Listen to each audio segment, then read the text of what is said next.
Follow the money. That's what I always say. You always follow the money. Yeah. This is Follow the Money with Mitch Moss and Paulie Howard on VSiN. Here we go. Welcome in. It is Follow the Money on VSiN, the Sports Betting Network. Mitch Moss along with Paulie Howard.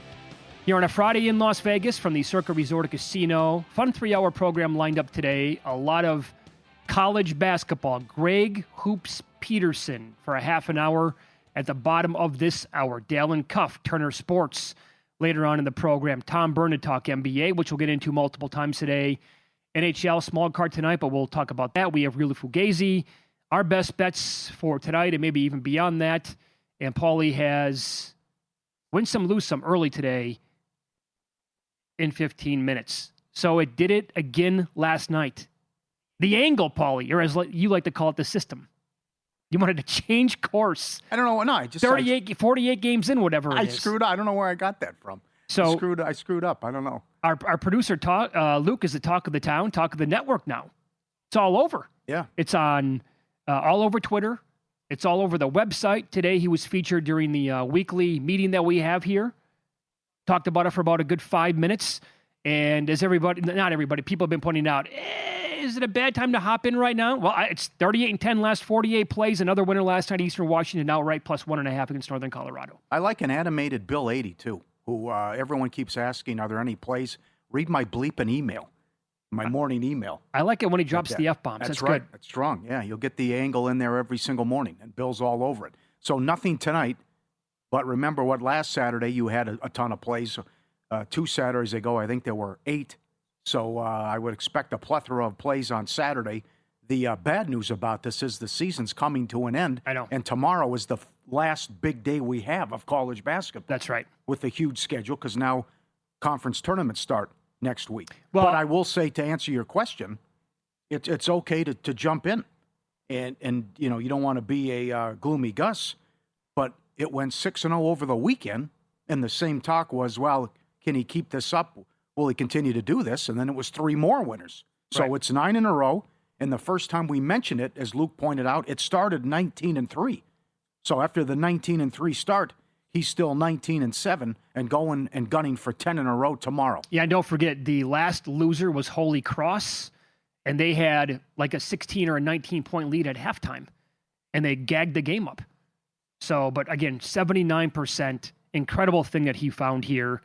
One of my buddies said that he thought it was going to be a bad time to jump in after the 6-0 weekend. He did anyway, and since then 3-0. But I mean, it's up to you. I mean, if you have not been a part of this yet, I would say that in my estimation, I don't think we're going to have a ton of games moving forward that are going to fit. I think probably over the next 10 days we will, because we're going to get all those games during conference tournament week, and you're going to have 100 a day. And a lot of those will be lined pretty closely, like, you know, -1.5, -2, whatever it is. And I'm guessing some of the projection sites will disagree. But I don't think we're going to... Luke, you can talk to me as well on this. Do you think we're going to have many games come tournament time, the actual big dance? Numbers are so tight at that point, I can't imagine it's going to be a thing. Yeah. But maybe I'm wrong. I would say unlikely. Because also we're talking about a lot of mid-major plays every single day. Yeah, that's right. Well, so let us know when they're hot off the presses, Luke. Can't wait. Saturday numbers coming out. Would it be a bit of a letdown if he in a couple hours is like, yeah, we got 9 plays Saturday, or would you be more jacked up? I feel better if he only has 3. Yeah, I only want a couple. If he comes at us and says, "Hey, you're not going to believe this, but we do have 9 or 10," it's whoa, holy smokes, didn't see that coming. And then what if he has a huge weekend again, if that's the case? Yeah.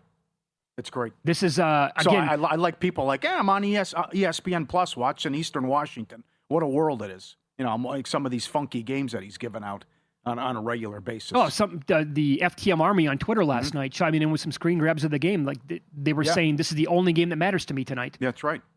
When I was, I think, in the 40s. So plenty of time to go in the second half, and that's all that they were tuned into. But that goes back a couple days as well when people were really paying attention.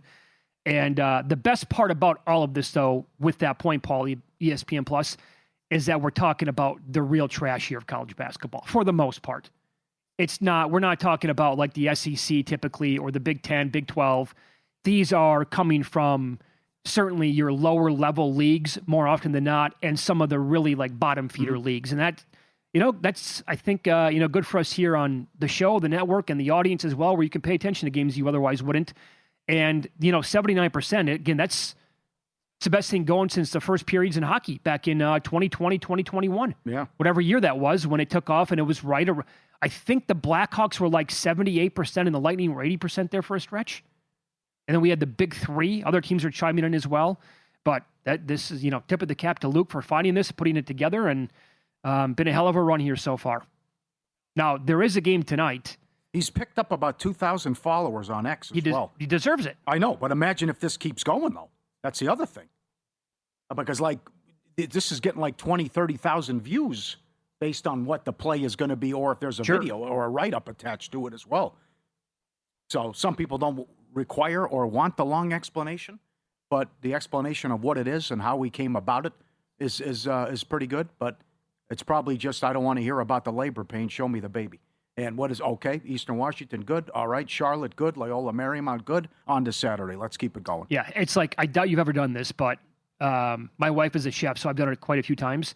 I will look at a recipe of something online, and there's like a big write-up and a big explanation on, preparing all the food, getting all the ingredients. And I'm like, I don't care about any of that. I want to scroll all the way down and see what the photos look like.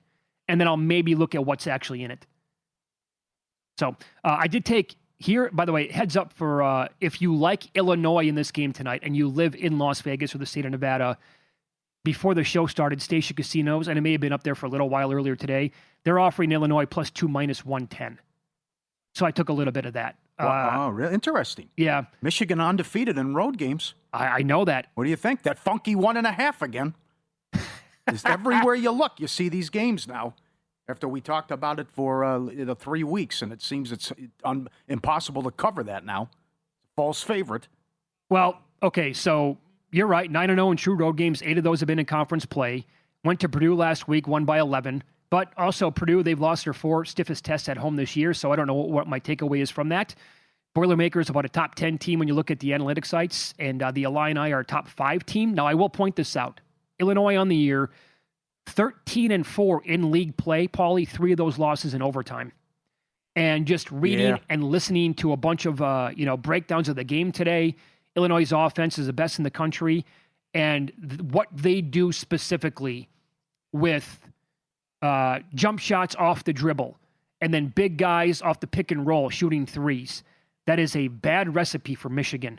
And that is basically how a team like Wisconsin beat them, off the pick and roll, jumpers, big guys shooting threes. And the Illini have a better makeup and a lineup for that on a roster than basically any team in the country to give Michigan problems. So I'm taking the home team here plus the 2. I will say this, Matt Humans, on the VSiN Picks page, he's on Michigan. I don't like fading or being on the opposite side of Matt Humans in college basketball, and I will say specifically when it's a Big Ten game, but I had to take the Illini plus the 2 once it popped earlier today. All right. Good luck to you. Great game. And I'm expecting phenomenal game. I'm expecting a high-scoring game. And the other thing is, not that you want to freak out, but if Michigan loses, then people will start to question, are they really the bee's knees? Because you're playing Duke and then you're playing Illinois. I mean, if that would have to happen, based on the Duke performance too, right? Yeah, but Duke's There'll be also a little bit of that. Duke's now number 1 and Illinois is a top 5 team. I mean, unless they get beat by 30 tonight, you can't downgrade Michigan, I don't think. Well, I would say about in terms of Final Four and maybe best team in the country. Yeah, okay. Too. That's fair. But some other games too. Our team, Miami of Ohio, plays tonight. They're laying double digits. See if they can improve to 29-0. There's a case to be made for George Washington, I think, tonight. Mm-hmm. They're at home laying a short number against Dayton. Yep. Dayton's off a perfect game, blowing out St. Louis in their last game. That's on ESPN2. And George Washington, did I say Mason? No, I think you said George Washington, yeah. 16-2. It's 12 on the season. I think it's a good spot for them as well. And I do like Akron, the other big matchup in the MAC. Akron's 23-5. 14-1 in league play. The only loss, of course, to Miami of Ohio. Kent State's good as well, 12-3 in the MAC. But Akron in a low scoring. Remember, look at this total here, because Akron gets up and goes. They blew out Kent State in the first meeting, which was low scoring. But I think this is too much respect for Kent State, and I think Akron will win and get out the broom. And then I would think we get round It'd be the second round only. The rematch with Akron and Miami of Ohio, hopefully for all the marbles in the MAC title game. I think Akron's better than Kent State. Very good. Money, by the way, on Western Michigan. That number against Miami tonight is down to 11. Redhawks 19-6 ATS, tied for the best in the country with Sam Houston. 17-8 over on the year, seventh best. They were 14.5 against the same team at home on January 6th. They won by 11. Yeah, we lost the team total last game. But again, it's been that first half, though. They come out with a lot of points in the first half. Sure they do. They had a bad second half in the last game. Yep. So they didn't cover that game, Paulie, but they're 9-3 ATS since that game. They're 11-4 ATS in conference on the year. They scored 74 Tuesday in their win against Eastern Michigan. You said that. 73 on February 3rd against Buffalo. The team has scored they also scored 76 in two other games. They've scored in the 70s 4 times this year. Let me say that. The team has scored 82-plus points in all 20 of their other games since November 20th, and 85-plus in 11 of their last 13 games. They have been scorching hot. Yep. This is team total's been good. Yeah, they just relaxed. They were up 20 at the half and relaxed in the last game. Yeah, it's like a 2-month sample size now. You're right. Yep. And 90-plus overall in 13 games on the year, 100-plus 5 times. Yep. So the game went flying over the first time. It's a big one tonight, though. It's an 11-2 overrun team total. It's 87.5 at DraftKings. Uh-huh. All right, let's follow the money here on VSiN, the Sports Betting Network. Much more on tonight's card, Saturday's card with Greg Hoops Peterson coming up in 20 minutes. Win-lose coming up as well. And we have to do a side-by-side comparison. The number keeps going down, but I think the wrong guy might be favored now. I'll tell you about that next here on VSiN.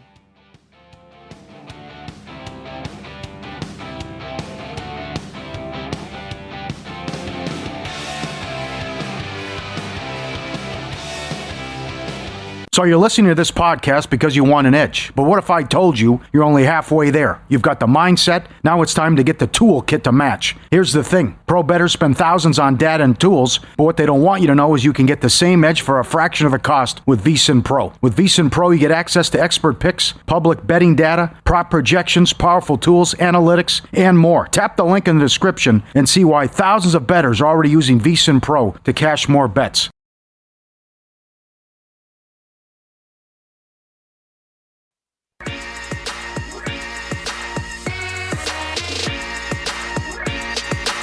Win Some, Lose Some is sponsored by the Sharp Plays.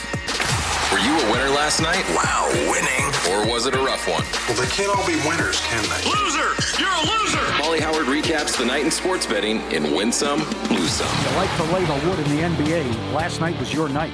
A lot of huge favorites, and they started 6-1 ATS. Incredible. And the Kings ended the streak, plus 280 on the money line. Beat Dallas. How about that? Guys you never heard of, other than Achua. I know. Get it done. Oh, he had a monster game. Yeah, and the Kings were in control for much of it. Marshall had 36. You brought that up. He was plus 680 to score 30. So when I was tracking that game last night, I was thinking, please tell me Paulie bet that. Of course not. Yeah. Of course not. I threw it out there because I'm like, who else is going to score with all these guys out? And we know Marshall. I thought, hey, it's not bad, but I didn't think he'd be that go off like that. But they have 36. Yeah. Middleton was okay, but when there's so many guys out and not playing, and the same thing's happening for Dallas again tonight, maybe Marshall does it again. Who knows? Yeah, right.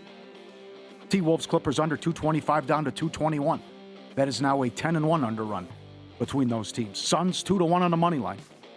Horrible loss by the Lakers again. Oh, boy, was that bad. Boy, was 8 and awful. I don't want to be Capella. Again, I just want to shoot jumpers. I don't want to attack the basket. He was out there for 22 minutes, and they were outscored by 24 points. Yep. He took 3 shots in 22 minutes. I mean, it's a team that you didn't like and they got rid of you. I mean, you would think you'd show them something. You'd maybe have a little bit of an edge last night for the game overall. Bad. I got to say, that was a brilliant play by J.J. Redick, designed to get that shot by Austin Reeves at the buzzer with like no time left out of the timeout. But how do you lose that game? Especially when you got out and it's tied at halftime. You jumped on him early in the third quarter and you couldn't what? You got beat by Gillespie and Allen. Boy, are they bad, the Lakers. They are. Defensively, too. Pelicans, 1.5 up to 6.5, no problem. Western Kentucky, New Mexico State over, 148 up to 153. Michigan State money line, 2-1. Subscribe, be part of the team, vsin.com, our radio and podcast friends. You always want to see these tweets and videos at Paulie Does Vegas on Instagram. Send them in, we'll put you on. I wasn't expecting house porn from Matt Holliday, former MLB player, bought land in Oklahoma for $3 million. And he's listing his house for $12 million. How about 2 pools? He's got a big weight room. He's got a baseball field in his front yard. Look at that. It's better than Field of Dreams, what he has. Wow. With that setup. 138 acres. There's one room. There's his own weight room, 2 pools, and a lot of room. And he's asking, what, $12 million? He paid 3 for it, yes. He's asking 12. Incredible setup. Good for him. Lose some. Timberwolves from 5 up to 9. The only people that won were they got there early. Yep. The Cal Baptist over, 125 up to 134. That also was no good. A 9-point move on that total. This is called the look your partner gives you when you're out of tune. The duet.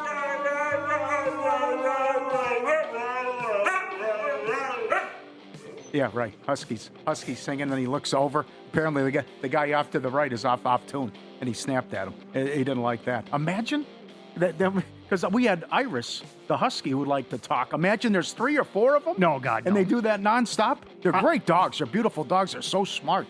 But they, when you get them together, they're trouble. I love them. I don't think I could ever own one. That's what it is. When I'm hungry, I want to go for a walk all the time. That's right.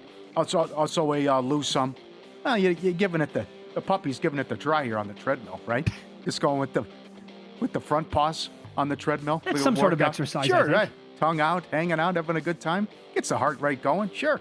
Wants to participate, join in the fun. Excellent. A moose in the hockey game in Colorado.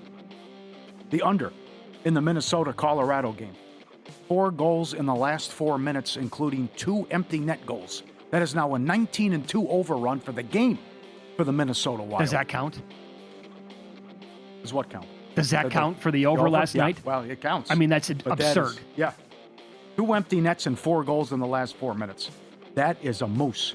College hoops grind where real bettors find their edge.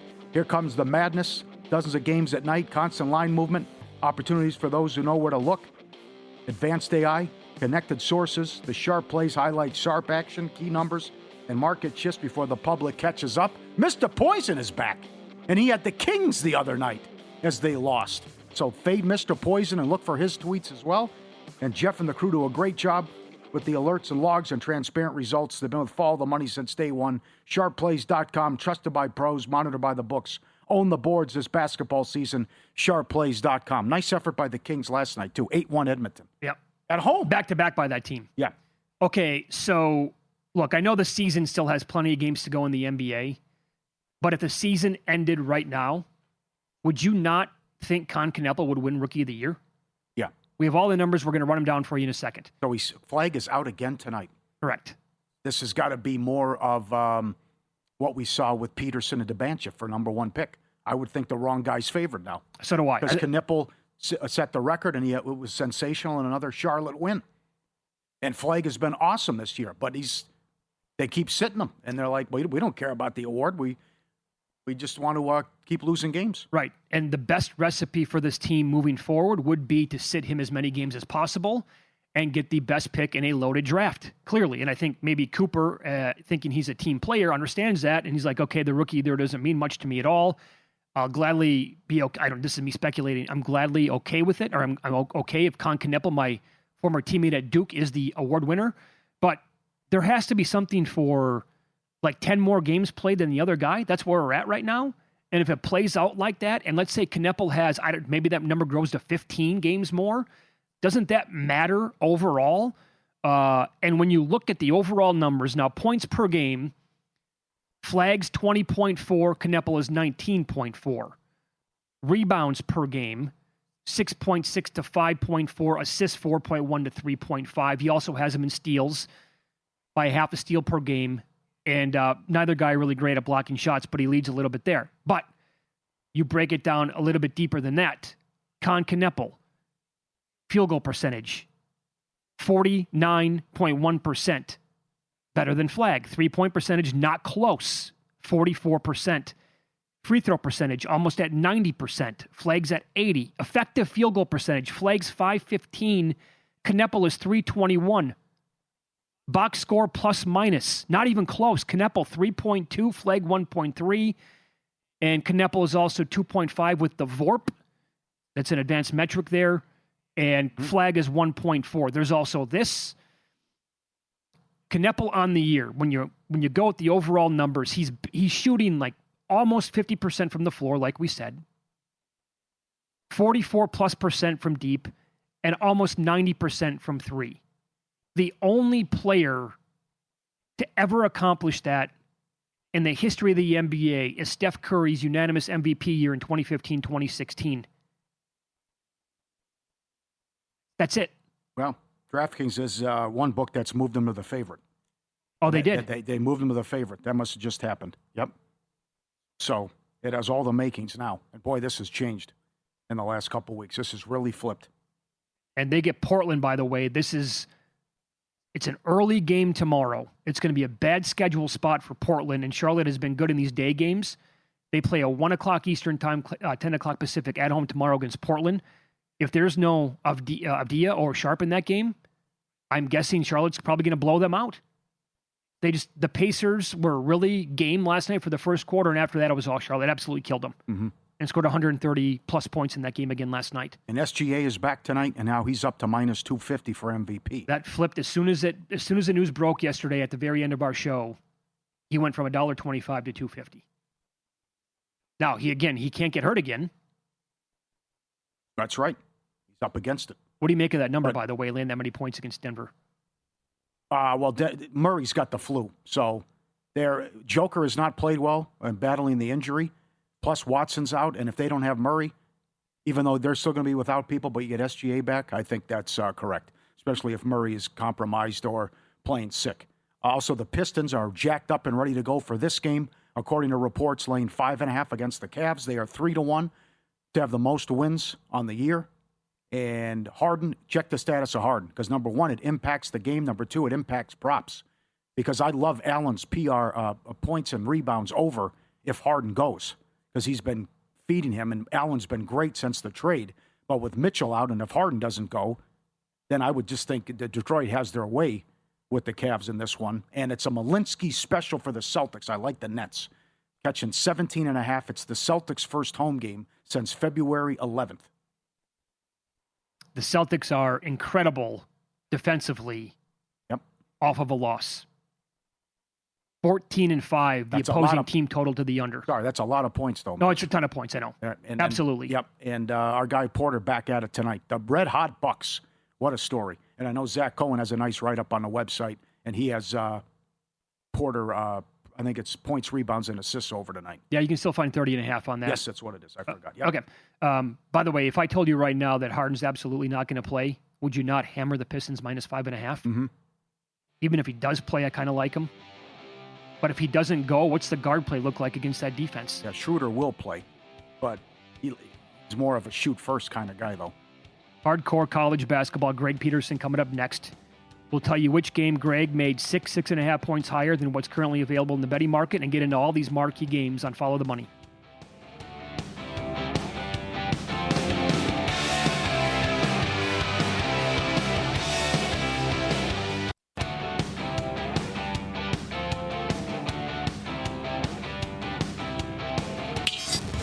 This is Follow the Money on VSiN. Hardcore college basketball next half an hour. Greg Hoops Peterson joins the program now. Follow him on X at @GUnit_81. He is the host of the Coast to Coast Hoops podcast right here on VSiN that you get throughout the entire college basketball season. Here's what we're going to do. In the next segment, we're going to get to all of the marquee games that we have on the schedule for tomorrow, and my God, there are plenty of them. In this segment, we will get to Michigan, Illinois. We'll get to Miami tonight, trying to remain undefeated. First of all, Hoops, thanks for the time as always. I want to begin with this. It's the game that I teased before the break, because you made, in this Brown-Columbia game, your numbers are about 6.5 points off of where the betting market is. Tell us what your number is here overall and who you like tonight. Yep, right now you're finding Columbia as about a 5.5 to a 6 point favorite, and I felt like this number should have been closer to 11.5. Brown has just not been able to generate any offense whatsoever. They're bottom 35 team in the country in terms of points per possession. Landon Lewis is their lone double-figure scorer. And this is a Columbia team that they're a really good three-point shooting team. They're a top 45 team in the country in terms of their three-point shooting percentage, and they do a great job on the boards. They have a massive advantage down low. Columbia, top 20 team in terms of rebound percentage. Brown outside the top 235, and with this Brown team, they just haven't been able to guard the three-point line away from them. Teams that shoot over 34% from three-point range on the road against them. For Columbia, they had an injury true towards the beginning part of the season. They really did a nice job of working through that with Blair Thompson being a very versatile piece for Columbia. I just have really liked what I've seen out of this Columbia team all season long. They played well at home. They played well on the road. And for this Brown team, I just don't think that they're going to be able to score enough points to be able to hold within single digits. So I made Columbia the 11.5 point favorite, very willing to lay the 5.5 to 6 that we're seeing right now. Okay. Another Ivy League game tonight that we have. This is at 6 o'clock Eastern, so watch out there. Yale takes on Cornell. Who do you like in this matchup? Now, this is a big-time revenge angle here for Cornell. They got blown out by 25-plus points last time they played against Yale. Certainly gave up a ton of points. Yale, I believe, got well past 100 in that game. And right now we're seeing a total of 164.5, 165.5. I do like the over, and I do like the points here with Cornell. You've got a Yale bunch as allowing teams to shoot over 35% from three-point range away from home, and that's exactly what Cornell's looking to do. Top 25 team in the country in terms of percentage of their shots that come from three-point range. Top 25 team in terms of their own three-point shooting percentage. Now, the Cornell defense leaves a lot to be desired. They're outside the top 340 in terms of points allowed on a per-possession basis. And this Yale team, they shoot 41% from three-point range. So very interesting that we see this total go from like a 165, 165.5 down to a 164. Recognize that Yale is a slower tempo team outside the top 275 in terms of total possessions per game. But we saw with our own two eyes first time around, both of these teams were very willing to run. I think that you get something similar here. Just was an outlier of a shooting performance to the bad for Cornell, to the good for Yale. I think that irons out in this game. So we'll take the 4 with Cornell, and I like that over. You've mentioned this team a couple times on our program about one of the slowest teams in the country, Metro Atlantic, Merrimack, 16-2 in league play. The total was 131. You make it 125.5. What do you think, Canisius and Merrimack tonight? Yep, I am certainly in on this under because not only is Merrimack slow, they're a bottom 10 team in the country in terms of total possessions per game. Canisius is a bottom 30 team in the country in terms of total possessions per game. So you're not going to get a lot of scoring opportunities, and Canisius is just not putting the ball in the basket. Canisius is well outside the top 300 in terms of points per possession. They do not a great job in terms of taking care of the ball outside the top 275 in terms of turnovers on a per possession basis. And if you've followed this Merrimack team going all the way back to their Division II days under Coach Joe Gallo, they do a tremendous job of generating turnovers back in the top 45 in terms of turnovers generated on a per possession basis, and you just don't get clean looks against them. Merrimack, top 45 team in terms of opponents' 2-point shooting percentage, top 10 team in opponents' 3-point shooting percentage. Now, Merrimack, they leave something to be desired with their offense as well. Outside the top 250 in terms of points scored on a per possession basis, because if they miss their first shot and they shoot less than 32% from three, they don't grab second and third chances. Actually, a bottom 10 team in the country in terms of rebound percentage. So when this line got to double figures, I was willing to take the points. With Canisius has come down a little bit ever since then, but I feel like this total is too high for two very slow teams. I like this under. Okay. Do you think Mitch? Do you think Miami of Ohio goes undefeated regular season? And also, I love what you said with Matt Humans the other day. What are you telling mid-majors? What's the point of a regular season if they would only lose 1 or 2 games and not get an at-large?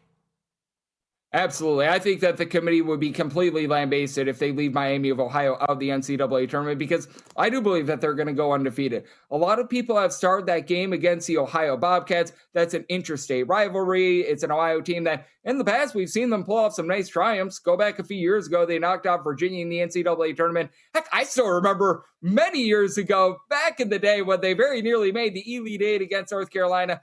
Not the same Ohio Bobcats team this year. They're really not shooting the ball from three. They're not doing a great job on defense. I think Miami of Ohio is going to be able to roll in this game. And what I love about Miami of Ohio is you can say what you will about the strength of schedule and everything like that. Do you know how much pressure is on these guys? Yeah. Do you know how strange it is when it's like, oh, we're now talking about Miami of Ohio on national networks and everything like that. And time again, they go out there and they get the job done. They're led by a coach in Travis Steele that is used to the spotlight because he was a former coach over at Xavier. I felt like maybe he got that job a little bit too soon. He wasn't quite ready for it. Now he's done a really good job of being able to turn the corner as a coach. And I'm willing to lay the 11 here with Miami of Ohio. They're actually tied for the best against the spread record in all of college basketball. Sam Houston State matches them at right around about 19/20-6 against the spread. And for Miami of Ohio, not only are they a really good offense that shoots in the top 25 from three-point range away from them, they're also pretty solid in terms of generating turnovers.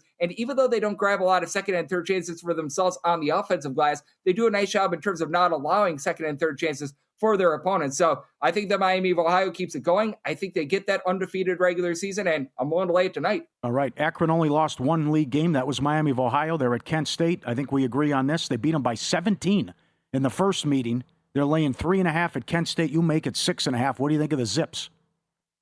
I absolutely love this Akron team. They're a top 5 team in the country in terms of points scored on a per possession basis, and that's also why I like this total over. Now, it's gone up from the overnight number. Now you're seeing this more around 166.5, 167, but I still think that you've got some value because Kent State is a much better three-point shooting team at home rather than away from home. Away from home, they shoot less than 30% from three-point range. They shoot over 38% at home, so I think that that's going to carry you for the total. But here's the big X factor in this game.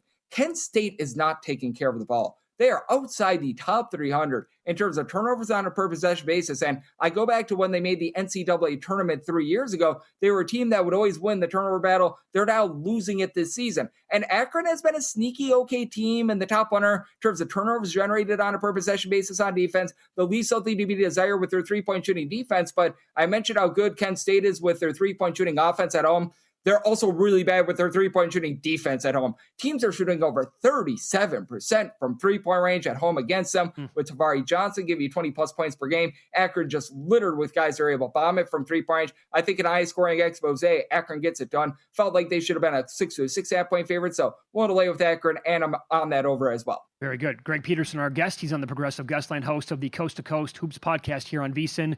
Follow him on X at @GU_81. One more game, lower leagues here. Tell us why you like Coastal Carolina. They're decent-sized dogs tonight in their matchup against James Madison. And is it worth maybe putting a little bit on them to win the game outright?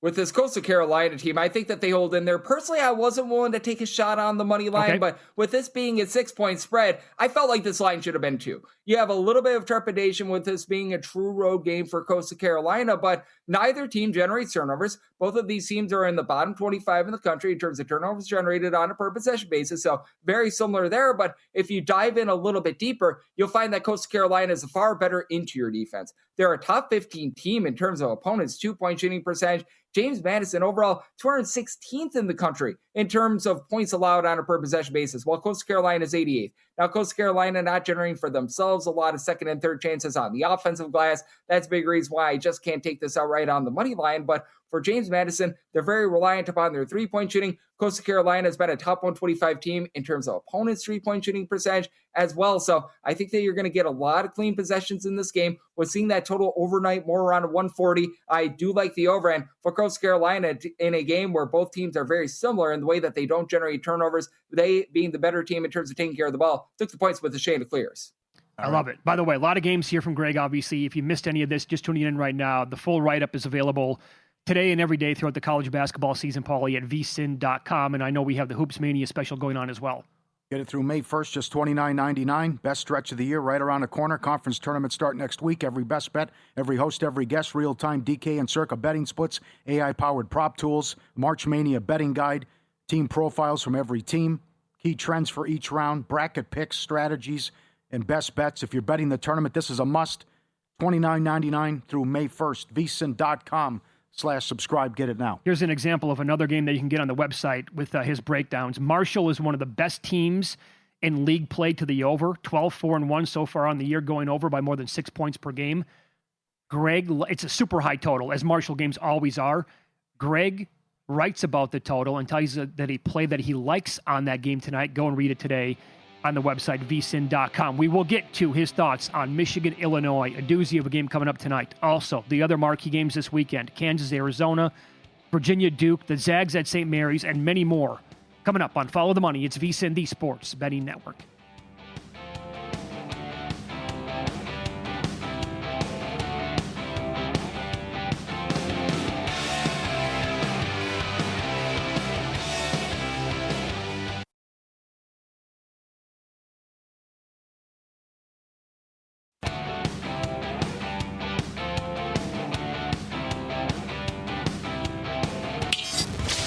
This is Follow the Money on VSiN. We continue talking college basketball. Greg Hoops Peterson, our guest on the Progressive Guest Line, host of the Coast to Coast Hoops podcast, right here on VSiN. Okay, let's get into the big boy tonight, the marquee game on this Friday evening in the Big Ten. And during the commercial break, this is interesting, DraftKings was testing the betting waters out there as they moved Michigan to -2.5. The juice moved a little bit, and before we came back from the break, back down to 1.5, like pretty much every other book. What do you make of this game tonight? KenPom has it the highest graded game of the entire year.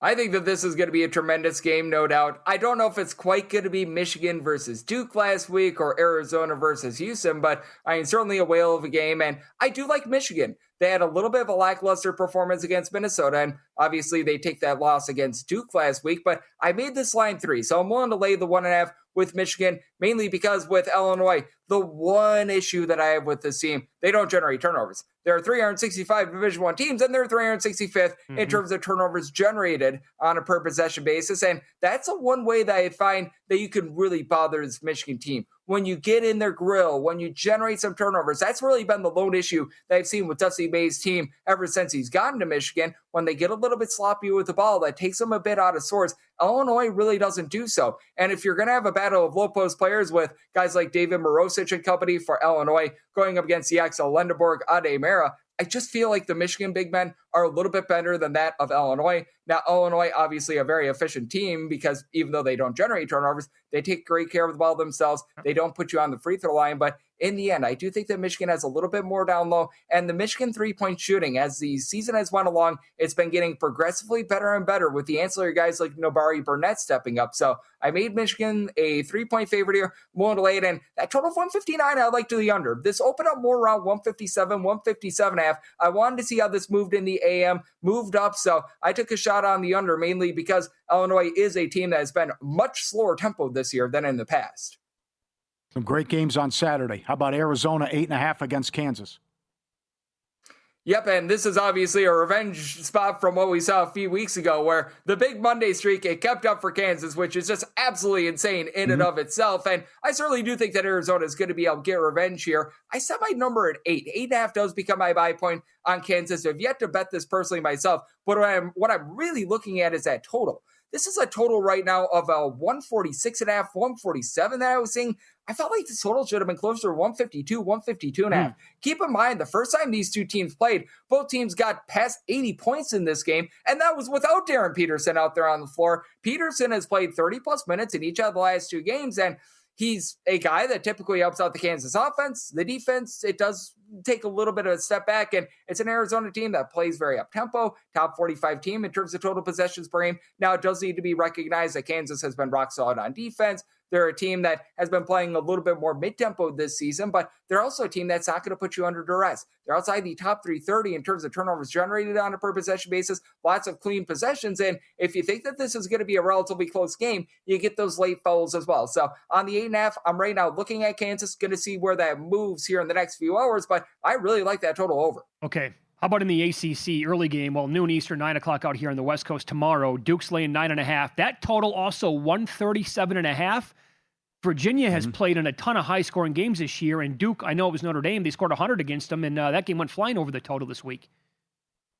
Yep, and Virginia games have been all over the place. Whatever you see in the first half of a Virginia game, bet the absolute opposite in the second half. Like, if you saw the NC State game a few days ago, NC State fails to get to 20 points in the first half. You get 100 points out of those two teams in the second half. I personally had the under in that game. I got there by the hook, even though you had less than 55 points in the first half. So that's something that I've been finding. And I actually did make my total 137.5. So I'm in wait mode there. But this is a game that is going to be making my write-ups. And I like the points with Virginia. I think out of those teams that are maybe outside the top 10 right now, Virginia has a chance to be able to make that Elite Eight Final Four run because they're so strong down low. Thaddeus DeRidder gives you 15.6 rebounds. You've got a pair of guys in Ogumbo Ghana Onyesu, along with Jonah Grunlow, that combine for over 4.5 blocks per game. They're one of the few teams in the country that can match up with physicality and the overall strength that you've got for Duke down low. Duke has also been a really good three-point shooting defense. They're also a relatively pedestrian three-point shooting offense, though, as well. So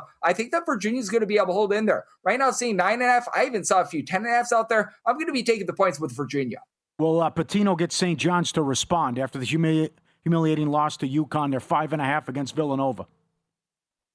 I don't think that they're going to go 0 of 24 from the field for a stretch in this game. That's my safe assumption, but I am going to be willing to lay it. I did set them as a 7.5 point favorite. Now, Villanova, it's actually been a really nice year for this for Kevin Willard. A lot of people were concerned that he didn't bring over really any of his guys from Maryland. I mean, he's been able to do a nice job in terms of mixing and matching. Here's the issue that you've got for Villanova, though. You really only have one guy that gives you 5+ rebounds per game in Duke Brandon. Outside of that, you don't have as many bigs. And I think that just being able to have Zuby Ejiofor along with Dylan Mitchell, being able to do a nice job down low, that's going to be able to win the day for St. John's. And St. John's has been a far better offensive team when they've been at home rather than away from home, and they allow far fewer second chances when they're at home rather than away from home as well. They've got some pretty demonstrative splits there for the St. John's team. It feels like they're much more willing to go down low when they're playing either at Carnesecca or at MSG. So I do think that they're going to try to win this game from within. I do think that Pitino, who's one of the best coaches in all of college basketball, he gets his team to respond here. So I'd be willing to lay the 5.5 right now as I made my line St. John's 7.5. Look at this Florida number now. I know they've been taking teams out in a body bag. Their power rating is pretty much right there with the big three now as well with how well they're playing. It was 9.5 last night in the overnight. Now they're laying 10.5 against a very talented and feisty Arkansas team. And the total is 167 here and a half, Greg. And Arkansas has been covering a lot of numbers this year as well. They're covering right around about 2/3 of their games. Now, Arkansas is going to be up against it down low. There's no ifs, ands, or buts about it. This Florida team, they lead the country in terms of rebound percentage. I just still need to see a little bit more from the backcourt to lay this big of a number against an Arkansas team that they're going to have the advantage in the backcourt. Like Darius Acuff, Malik Thomas, these are two of the best freshmen in all of college basketball. Know that Acuff has been a little bit banged up. You wouldn't know it by watching his games. He's been putting up 20+ on the regular. And for this Florida team, they do have a little bit of issues taking care of the ball, and Arkansas makes the most out of their possessions. They're a top 10 team in the country in terms of fewest turnovers on a per possession basis. They shoot it well from three-point range. And I do think that Trevon Brazile is the X factor because this Arkansas team is not going to be able to stand up down low. They're going to lose the battle on the glass, but Brazile is the guy that stands 6'9", 6'10". He shoots in the high 30s from three-point range, gives his team some versatility. I think that that's enough for them to remain lively. Like, I set my line as Arkansas as a 7-point underdog. Seeing this at 9.5 to 10.5, I'm going to be willing to take those points with Arkansas. All right. Late night tomorrow night, the Zags 1.5 at St. Mary's. Great rivalry here. And your early thoughts on that game, Greg?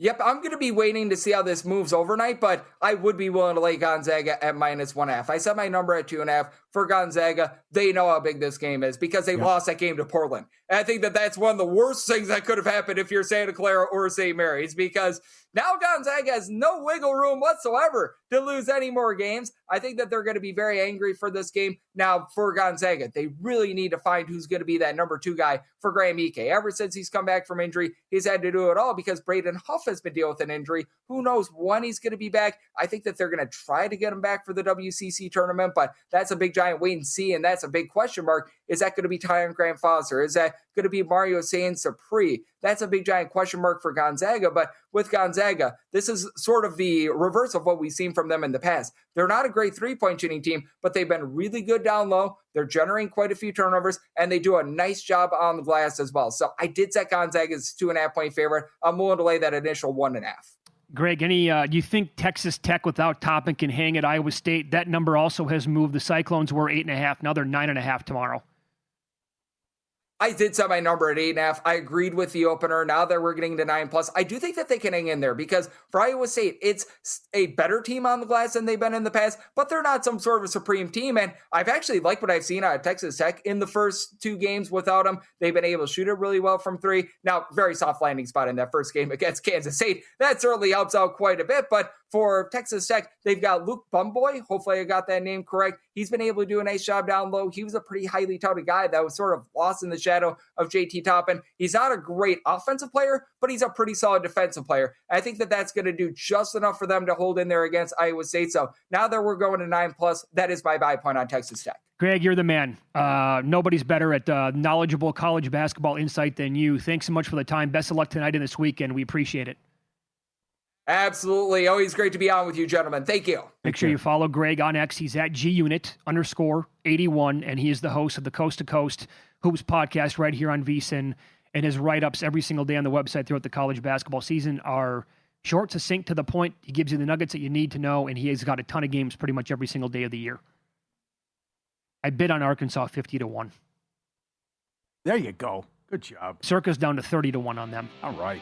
10.5 tomorrow? I know. Florida's killing teams, but my God. Lenardi upgraded him. He's got him a 2 seed now. Oh, yeah. Yeah. Illinois wins tonight, by the way. They're going to be in the 1 seed conversation, no doubt.